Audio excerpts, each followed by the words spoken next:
And now, one of the biggest questions of life. What happens when it's over? Heaven? Hell? Nothing?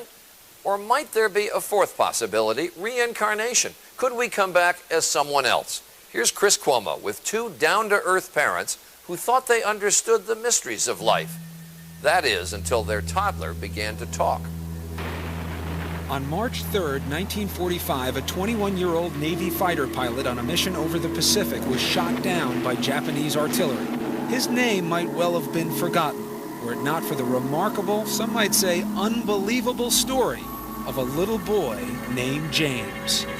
Okay, this is really tough. I need somebody to help me. All right, I'm the volunteer. What do you want me to do? Okay, I'm just gonna climb this thing and you have to hold me in case I fall. Done. James Leininger is all boy, 6 years old and full of spirit. This is a special plane. It goes in reverse. You don't see a lot of that. James knows a lot about planes, especially war planes. What kind of airplane is that? It's a Corsair. His parents, Andrea and Bruce Leininger, say from an early age, James would play with nothing else. He was obsessed with airplanes. If you look around the house, that's all you'll see. Airplanes, helicopters, aircraft carriers. But then, when he was 2, the planes James loved suddenly began to give him frequent and frightening nightmares. I'd wake him up and he'd be screaming and he'd always be laying on his back, kicking his feet up at the ceiling. And I'd say, "Baby, what were you dreaming about?" And he'd say, "Airplane crash on fire, little man can't get out." They sound like typical kiddie nightmares, but Andrea says they went on the same way for months. Maybe too much TV.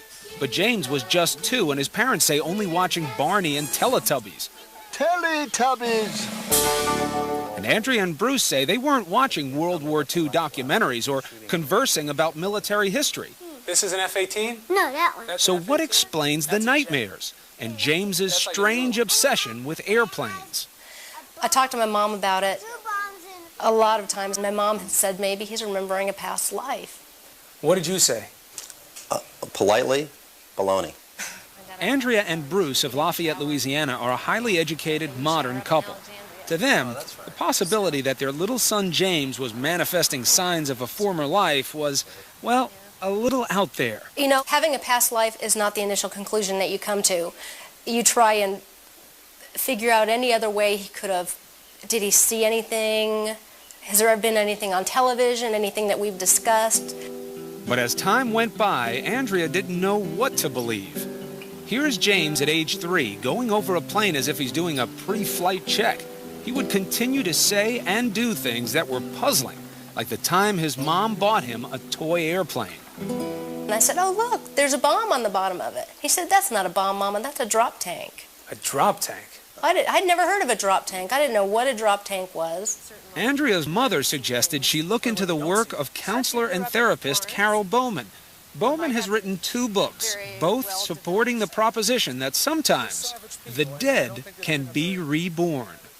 We are taught from a very early age in this culture, in the Judeo-Christian culture, that reincarnation doesn't exist. Once you observe this in a child, and the evidence is very compelling, you have to open up to another explanation for what is going on. Bruce was deeply skeptical. He said there has to be a logical explanation. I don't believe in past lives. I don't believe in this stuff. Here it comes. But with the violent nightmares recurring 3 and 4 times a week, the Leiningers felt they had to do something. So with guidance from Bowman, they cautiously began to encourage James to share his memories. They say the result was startling. The nightmares immediately started reducing in frequency. He went down from 3 or 4 times a week to maybe 1 a week, 1 every other week. And at that point was when he started to articulate more about these past life memories. Seems normal enough, a little boy improving when his troubles are directly addressed. But Bowman says this is more, that James was forthcoming because this is the age when former lives are most easily recalled. They haven't had the cultural conditioning, the layering over of experience in this life, so that the memories can percolate up more easily. These memories tend to fade between the ages of 5 to 7. His parents say between the ages of 2 and 4, James would reveal extraordinary details about the life of a former fighter pilot. mostly at bedtime, when he was drowsy. Bruce said, "What happened to your plane?" He said, "It crashed on fire." And Bruce said, "Why did your airplane crash?" And he said, "It got shot." And Bruce said, "Well, who shot your plane?" And I'll never forget the look on his face. He went, "Oh, the Japanese." Still, despite these extraordinary stories, Bruce remained dubious. Almost to prove they couldn't be true, he began to piece together the details James was sharing. And what he found, he says, shook him to the core. For in many instances, the stories appeared to match the facts. James seemed to be recalling real events, real people, in the life of a man who'd been dead for almost 60 years. Coming up, a toddler, just 3 years old. So how does he know the pilots from a World War II squadron? It was like, holy mackerel. You could have poured my brains out of my ears. I just couldn't believe it. When Prime Time continues. With each passing month, little James Leininger seemed to be peeling back memories of a past life. Ooh, plane. Vivid memories that scared and astonished his parents. Bruce had always said, "What kind of plane did you fly?" And he said, "A Corsair." Yeah. He said a Corsair? He said the word Corsair. Yeah. Not only did James remember flying a Corsair, he demonstrated knowledge of the plane's peculiarities, like the time he was flipping through a book about planes when he was 4. And he got to the Corsair and he said, "That's a Corsair." And he goes, "You know what? They used to get flat tires all the time." In fact, historians and pilots agree that the plane's tires took a lot of punishment on landing. Of course, this is a fact that could easily be found in books or on TV. But then, James began to offer up the kinds of specific details his parents say are harder to explain away. Another night, Bruce had come in and he said, "Do you remember where your plane took off?" And he said, "It took off of a boat." "Do you remember the name of your boat?" "Natoma." "Do you remember what your name was?" And he'd always say, "James." But his name is James. It never really occurred to us. We thought he just wasn't understanding the question. So I said, "Do you remember any friends or anyone else that you flew with?" And he said, Jack Larson. Bruce began doing some research. Almost immediately, he discovered that the Natoma was an actual ship, a small aircraft carrier in the Pacific called the Natoma Bay. And Jack Larson, the Navy buddy little James recalled? Well, it turns out there was a pilot named Jack Larson who served aboard the Natoma Bay. In fact, he's alive and well and living in Arkansas. And it was like, holy mackerel. I mean, really, you could have poured my brains out of my ears. And I just couldn't believe it. And there were more clues. Around this time, James began signing crayon drawings and other artwork, James 3. One day I asked him why he's calling himself James 3. Well, it's because I'm the third James. And every once in a while you ask him that today, and he'll still say the same thing. And one day, while leafing through a new book about the Battle of Iwo Jima, Bruce turned to an aerial photo of the Pacific Island. James was seated nearby. He pointed to it and he goes, "Daddy, that's where my airplane was shot down." And I said, "What?" "That's my airplane got shot down there, Daddy." And I just went blank. I couldn't say anything. By then, Bruce had become a man possessed, searching the internet, combing through military records, and interviewing men who served aboard the Natoma Bay. Finally, a breakthrough. He learned that there was just one pilot from the squadron killed at Iwo Jima. That pilot, James M. Huston, Jr. Is this why little James was calling himself James 3? It just crystallized in my mind. This has to be who we're talking about. You know, my meter of skepticism was starting to go over toward belief. When little James would describe being shot down, he told of how his plane had sustained a direct hit on the engine. We had an airplane, and I said, "Well, can you show me where it was?" And he pointed right up to the front of the engine. That's what makes this man's story so intriguing. His name is Ralph Klarber. Klarber was a rear gunner on a TBM Avenger that flew off the Natoma Bay. On March 3rd, 1945, he took part in a raid near Iwo Jima. As it happens, Klarber's plane was right next to the one flown by James M. Huston, Jr. It was to be Hugh's last mission before leaving for home the following day. As Klarber recalls, the sky was thick with enemy flak.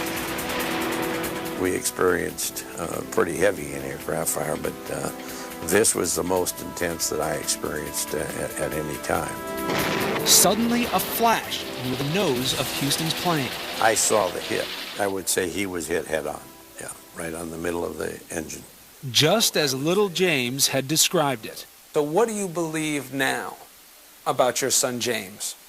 I believe that he had a past life. I believe that in his past life he was James M. Huston Jr. And he came back because he wasn't finished with something. And that's essentially what I believe. Dear Bruce and Andrea. And he's not the only one. This past October, the Leiningers received a letter from a woman named Ann Barron, the sister of pilot James Huston. Andrea and Bruce had contacted her about their little boy. Barron heard about what young James was saying, and she believes. All of this is still overwhelming. I can only imagine how it has affected you, but I believe, with my love to you, Anne. The child was so convincing and coming up with all these things that there's no way in the world he could know, unless there is a spiritual thing. I think that the parents are self-deceived, that they're fascinated by the mysterious, and they've built up a fairy tale. Professor Paul Kurtz of the University of Buffalo heads an organization that investigates claims of the paranormal. He's overhearing conversations of his parents. He's looking at cues. He may talk to his little friends or hear from neighbors. And then this conviction that builds up that, yes, he was this pilot, and yes, he will come to believe that himself. Do you ever rack your brain and say, gee, I hope I didn't say anything or do anything that put this in James' head? Do you ever question yourself still or no? No, because we're talking to a 2-year-old. You know, I mean, what am I going to do? Sit him in a corner and say, listen, now we're going to concoct this elaborate scheme, and you're going to imagine that you went through those things. I knew what he watched on television. I knew what stories I read to him. I'm a protective, first-time Southern mother. There was no other place he could have been getting this information. Assuming the Leiningers are acting in good faith, what we have here is a classic conflict of faith versus science. Hard facts against beliefs that often can't be easily explained. There's no doubt where Paul Kurtz stands. People have a right to believe, surely in America, there's freedom of conscience. On the other hand, do you want to believe in something that is false? So how do you rationalize a belief in anything bigger than ourselves if you have to fall back on science all the time? Not simply science, on the facts, on common sense. Once upon a time, the Leiningers might have agreed, but that was before the amazing stories told by their young son forced them to consider the possibilities and to examine their faith. Whether you believe in reincarnation or not, it's about the eternal life of the human spirit. That's right. And that's something God promises to us. There is something else out there after this. It's not over when you die. James's vivid recollections are starting to fade as he gets older, but among his prized possessions are 2 gifts sent to him by pilot James Huston's sister: a bust of George Washington and a model of a Corsair aircraft. They were among the personal effects of James Huston, sent home after the war. Do you feel differently about James? Has this changed your relationship with him? No. We have always felt that he's a special little boy because he's our son. He appears to have experienced something that I don't think is unique, but the way it's been revealed is quite astounding. But it doesn't change how we think. I don't look at him and say, that's not my son, that's someone else. That's my boy. Good one. It might be a natural assumption that it's just Buddhists and Hindus who believe in reincarnation, but would it surprise you to know that 1 out of every 4 Americans, Christians and Jewish alike, believe that souls do return again in different bodies? We'll be right back.